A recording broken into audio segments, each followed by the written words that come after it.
Hey everyone, Chris here. So there is a new article from Game Informer, which I am going to link in the video description so you can check it out for yourself. But I want to summarize some of what's in there because we learned some new stuff about the core books coming this fall and the beginning of next year.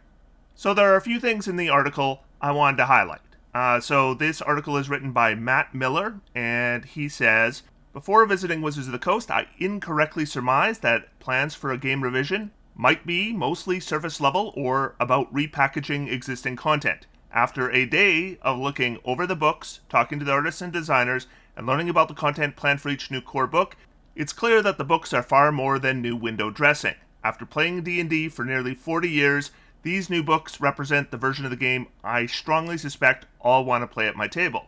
He says the value proposition for the revised core books is about the wealth of added content, better organized presentation, reworks of systems like classes and backgrounds, the introduction of player bastions and weapon masteries, a bevy of new monsters and spells, and the bounty of fleshed out fiction for the D&D multiverse.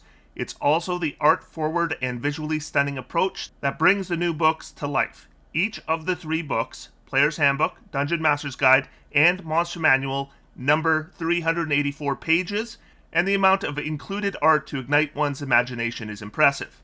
From its inception, D&D has relied on art to bring its fantastical settings to life and give players and dungeon masters fertile ground to grow their own stories.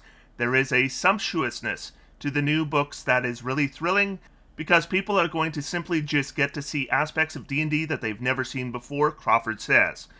With the revised releases, from covers to stunning interior art, that goal has never been more apparent. There is a stated intent to help D&D players contextualize and understand the contents of what they're reading and bring the manifold worlds of the D&D multiverse to the forefront. Far more than in prior releases, the art of the new books highlights the characters that helped popularize the game in comics, cartoons, novels, and all the far-flung campaign settings established over the decades. Newcomers might not recognize Raistlin and Carmen Magere battling against a wyvern, or Bobby the Barbarian from the old Saturday morning cartoon, now all grown up, towering over his friends as they explore an ancient ruin. But for many, it will elicit a big smile. Then it says, at the same time, other pieces of art guide your imagination to new places and creations. The sprawling class chapter of the Player's Handbook features over 60 illustrations, including one big page-filling iconic representation of each of the 12 core classes, and 48 additional pieces for the 4 subclasses under each. It's almost like a character select screen, says studio art director Josh Herman. As players go through this, they're going to see a ton of characters, and hopefully in going through 60 of them, they'll see one or even a handful that they're interested in that they want to play. In the background section, each features environment art to evoke a sense of place to your character's history. We wanted the background art to literally be a background that you could imagine your character in, Crawford says. For each species, we see groups from each category enmeshed in the culture of their people. Individual weapons are pictured as you peruse equipment. No more wondering about the difference between a glaive and a halberd. Spells are frequently illustrated in the midst of being cast. Monsters are seen deploying the attacks they're most known for in the settings you would find them. Everything is presented to increase immersion and ease understanding. And then we get a bit about how the Player's Handbook is set up. It says that it is strongly rooted in usability, eschewing earlier versions that launched directly into character creation. The robust opening chapter is all about playing the game, filled with examples and footnotes explaining what is happening. The book references an included rules glossary, with a quick explanations of rules around cover, jumping, being prone, and anything else that might have once been hard to find. The shared goal is to welcome new players with the approachable introductions and offer instant access and explanations to experienced players. The subsequent dive into character creation takes up a big part of the book, but based on what I saw, it's simultaneously easier than ever to craft something quickly while still giving flexibility to those who prefer to manage each facet of their character build. For instance, a table offers a full ability score array for every class in the game for players who want to move past and confidently lock in good choices quickly, but there's also the option to tweak or roll as desired. All 12 core classes have returned, from Warlock and Wizard to Cleric and Rogue, each with 4 distinct subclasses. 3 of these subclasses are brand new, while many more have been so heavily redesigned that they are effectively new. Perhaps more than anywhere, classes and subclasses have benefited from extensive playtesting over recent years with the D&D player base, and the designers are especially proud that they've managed to reach high approval feedback with all the subclasses before locking in the feature sets and details. Backgrounds offer ability score increases and a starting feat. These origin feats are part of the 75 feats featured in this book. The 16 backgrounds in the book, like Hermit, Merchant, Noble, and Sage, flesh out a hero's history and role-playing hooks, and also add meaningful mechanical bonuses. Species have been revisited to bring new life and options, including a renaming from the long-used term of race. Quote, "For years, when D&D used the word race, it meant race as in the term human race," Crawford says, "and we found that given the number of times we were explaining that, we thought, how can we change the word to just be the word that we mean, which is species? The classic options like humans and elves, which incidentally are by far the most popular selections by players, are joined by new included options like the plain-touched Aasimar, hulking Goliath, and mighty orcs. In addition, the newly expanded equipment section features a new tools section with specific actions connected to each, and a newly expanded item crafting section, including rules for spell scrolls and potions of healing. The spell chapter houses an overwhelming array of magical options, including returning spells from the 2014 Player's Handbook, popular options culled from other books in the last 10 years, and new spells like Tasha's Bubbling Cauldron. Finally, one of the features I'm most excited about is an expanded appendix introducing the D&D multiverse to players. Prior D&D releases would often stop short of offering detail about the myriad of campaign settings or focus exclusively on one of them, often the Forgotten Realms. The revised books are more explicit in embracing the vastness of D&D worlds, including the likes of Kryn, Eberron, Spelljammer, Planescape, and Greyhawk, while openly touting that every game table around the world has their own, often homebrewed world in the mix of that multiverse. So there was quite a bit of information. I didn't read everything in the article about the Player's Handbook, but we learned a little bit more about the new art. It's going to feature a lot of existing characters. A piece of art depicting every single weapon is confirmed. A piece of art for every class is going to fill an entire page, and then we're going to get an additional piece of art for every single subclass. Sounds like the rules glossary has been expanded to include things like cover, as well as rules on jumping. Hopefully stealth will be in there as well. Rather than just recommend a primary ability score, they're going to recommend an entire stat array for every single class. That'll be good for new players. There's going to be 16 backgrounds with, I would assume, 16 associated origin feats that are going to be part of 75 feats total. This is pretty big news because the current Player's Handbook has 42 feats. That means 33 additional feats have been added. And that means that the Player's Handbook alone is going to have more feats than the 2014 Player's Handbook, Xanathar's, and Tasha's combined. Another thing we learned for the first time here is that the Aasimar will be in the Player's Handbook. So the first playtest we saw introduced a new species called the Ardling, which was kind of a divine-inspired race with animal heads, and the players I'd talked to said, what's the point of having that when you could just put the Aasimar in the Player's Handbook? And so it looks like that's what they've done. We knew the Ardling wasn't going to be around after the second playtest. We also learned that there's going to be more tools, and the tools are going to be fleshed out with actions oriented to each set of tools. We're also going to get crafting rules in the Player's Handbook for spell scrolls and healing potions. So that is a fair bit of new information about the Player's Handbook, in addition to the new art that we have seen from this article that you've been seeing on your screen.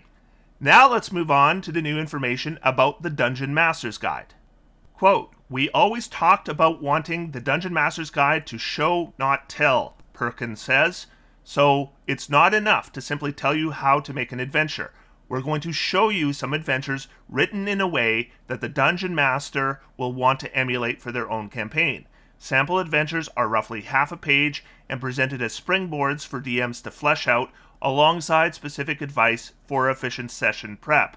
Much of the book is structured around these types of concrete tools, resources, and guidance. Numerous sample maps are included, waiting to be filled with traps and monsters. What do you use a DM screen for? How do you design an encounter? Guidelines provide a framework for buying and making magic items.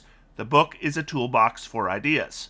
One of the conspicuous additions to that toolbox is bastions. Experienced DMs will have experimented with the idea of headquarters since the earliest days of the game. This articulated system for strongholds and bases of operations for the PCs gives all groups the tools to enjoy the concept. Quote, "Bastions are optional," Crawford explains, "but in any campaign where bastions are used, they give the players something back at home that they care about. Because it's not only a place, but there are also people who work in that bastion, and the player will get to decide who those people are. Different PCs might build shrines, theaters, wizards' towers, and secluded nature groves, merge them together, and gain tangible game benefits from their work. Characters can complete bastion turns between adventures, which can play out both at the table or away from it. It is player-controlled rather than dictated by the DM, and lets everyone at the table introduce new role-playing elements through intrigue, romance, friendship, mentoring, and more."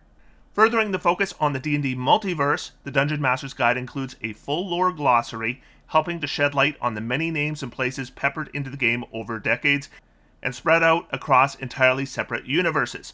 If you wanted to know who Venger is, what makes the city of Baldur's Gate special, or the covert nature of the Harpers, it's a good bet the lore glossary will help. Even as the multiverse of D&D World sees increased attention, the Dungeon Master's Guide also offers a more discreet setting to get gaming groups started. After very few official releases in the last couple of decades, the world of Greyhawk takes center stage. The book fleshes out Greyhawk to illustrate how to create campaign settings of your own. Greyhawk was the original D&D game world, crafted by D&D co-creator Gary Gygax, and it's a worthy setting to revisit on the occasion of D&D's golden anniversary. I might argue that Blackmoor was the original D&D setting, but I know what they mean. It was the first official D&D setting. It is a world bristling with classic sword and sorcery concepts, from an intrigue-laden central city to wide tracts of uncharted wilderness. Compared to many D&D campaign settings, it's smaller and less fleshed out, and that's sort of the point. It begs for DMs to make it their own. The book offers ample info to bring Greyhawk to life, but leaves much undetailed. For those eager to take the plunge, an included poster map of the Greyhawk setting sets the tone, and its reverse reveals a map of the city of the same name. Quote, "A big draw to Greyhawk is it's the origin place for such heroes as Mordenkainen, Tasha, and others," Perkins says. "There's this idea that the players in your campaign can be the next great world-hopping, spellcrafting heroes of D&D. It's the campaign where heroes are born." So, the Player's Handbook will have no official setting, but will give you introductions to various settings in the D&D multiverse, while the DM Guide is going to focus more on Greyhawk as a possible starting campaign setting, as well as giving you a map of both the world and the major city. And the Monster Manual.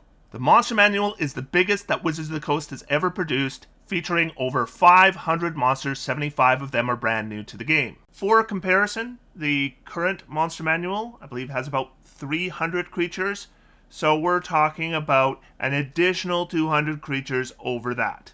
Among the monsters that have returned, no creature stat block has remained untouched in the revision. So that's some new information as well. Not a single creature will remain the same as it was in 2014. In every case, the benefit of countless play sessions and campaigns is leveraged to rebalance and enrich, with the hope that encounters become more nuanced and exciting. The challenge rating governing each monster's difficulty remains the same, maintaining the commitment to backward compatibility. However, the new versions here often have more distinctive features and greater opportunities for variability. Many monsters have now expanded families of connected monsters, building out ecosystems of linked and themed types. Quote, "A great example of this is vampires," Crawford says. "We realized as popular as vampires are, it's actually hard to encounter them early in your adventuring career because they'll wreck you. But on the other side, if you get to really high level, vampires kind of go out of style power-wise because it'll eventually get to a point where you can just steamroll them. So what we've done is we've created a new lower challenge rating vampire, a person who is in the process of becoming a vampire, and we have also added a much higher challenge rating vampire called a Nightbringer, which is more powerful than the stock vampire we had previously. And so now you have not only a bigger challenge rating range for encountering vampires, but you also have a clearer narrative about the vampires." One of my favorite additions to the Monster Manual is an invigorated approach to epic Titan type encounters, the apex of the monster food chain. Quote, one of our goals was to create a set of monsters that would feel like peers to the Tarrasque and ancient dragons, Crawford says. For instance, the blob of annihilation is so big, imagine a gelatinous cube that can absorb entire towns. If you see the blob of annihilation is coming, it's a catastrophe. Other examples include the elemental juggernaut, colossus constructs that can crush a building with a single step, or a startlingly dangerous high fae like the archhag. These are the devastating encounters that player groups laugh and muse about meeting as they commiserate around the table. Rounding things out, the focus on NPCs in the 2024 Monster Manual has been greatly expanded to offer entire varied groups within a given theme, like bandits, pirates, entertainers, mages, each provided for ease of dropping into play without the need for prep, and at various levels of powers to match the needs of the game. Now, I'm not sure why they're calling it the 2024 Monster Manual when we know it won't be released until 2025, but this isn't the designers calling it the 2024 Monster Manual. This is the author of the article, so I think it would be the 2025 Monster Manual, I think. So we got a fair bit revealed here. I mean, we had 4 new subclasses in the playtest, and we knew that the Brawler was going to go, but now it's basically confirmed. We will have the Wild Tree Barbarian, we will have the Dancer Bard, we will have the Circle of the Sea Druid. I liked all those subclasses, so I'm glad to see they're confirmed. I like that they're increasing the size of the rules glossary to put things that should be in the rules glossary in there. And I have to say, I'm pretty happy with what I'm hearing there's going to be art for. I mean, if you go back to your 2014 Player's Handbook, there's no art for the subclasses in there. I mean, you have Tasha's, it has the art. Xanathar's kind of has art for the subclasses, but they're all jumbled together. But here we're going to have a full page of art for every base class, and then we're going to have art for each individual subclass. Glad to hear that. I'm glad to hear that we're going to have art for each weapon in the game. I mean, you can look up what these weapons are online, but it should be in the book. Not everybody knows what a glaive is. And for me, as a content creator, if I'm going to talk about like a wild magic sorcerer, I want to have some art for wild magic sorcerer that's official for D&D. So I'm glad that's finally going to happen. 75 feats, that is a lot of feats. That is more than I thought we were going to get. I definitely expected we would get more feats than the current Player's Handbook because, I mean, we saw some new feats when we looked at the Origins playtest. There were some new feats in there, but 75 is a lot. It's almost twice as many feats as the current Player's Handbook. Like I said, if you took the current Player's Handbook, you took all the feats from Xanathar's, you took all the feats from Tasha's, you added them all together, that is less feats than the new Player's Handbook is going to have. We had not heard before that the Aasimar were going to be in the Player's Handbook. At least I hadn't heard that. And I kind of think if you do have the Tiefling, it does make sense to have the counterpoint to that, which is the Aasimar. We have some expanded tools rules in Xanathar's Guide to Everything. I'm not sure whether they're going to be basically using those in the new Player's Handbook, which would be fine because they're pretty good, or if it's a new system. So I'll be interested to see that, but I'm glad to see that we're getting more than just a list of tools. We're going to actually get things we can do with them with mechanics involved. Crafting rules in Dungeons & Dragons have not been good. So I'm very interested to see how they've adjusted that. It looks like we're going to have crafting rules right in the Player's Handbook in regards to scrolls and healing potions. So I'll want to see what those are for sure. Speaking of crafting, they did mention in this article there would be additional crafting rules in the Dungeon Master's Guide for crafting magic items, as well as rules for buying and selling magic items. So if you were wondering if those were finally going to make it to the Dungeon Master's Guide, that is confirmed. I was a little surprised to see that they were going to focus on Greyhawk as the primary campaign setting in the Dungeon Master's Guide. In 3rd edition, Greyhawk was the primary campaign setting, and then I think it kind of moved from that as the edition went on. But I do understand the idea that Greyhawk has a lot less development than these other campaign settings, so it gives the DM more chance for customization. Getting a fold-out map is going to be pretty cool as well. Most of the information that they talked about in the Monster Manual wasn't a huge surprise. They've at least hinted at this stuff before, but now it's basically confirmed that, yes, all the monsters that are in the current Monster Manual are going to be in the new Monster Manual, Every single one has been changed. The one thing that hasn't changed for any of them is their challenge rating. Presumably, some of the redesign will have them better inhabit the challenge rating they've been given, and we're going to get groups of monsters. So if you want a vampire type creature of a lower challenge rating or of a higher challenge rating than we've had before, that's going to be available. And right here, this is going to be the art for the cover of the new player's handbook. That also has been confirmed. So I think that covers everything that the article went over. Like I said, linked in the video description. I am going to talk to you again this Friday. Thanks, everybody. Talk to you soon.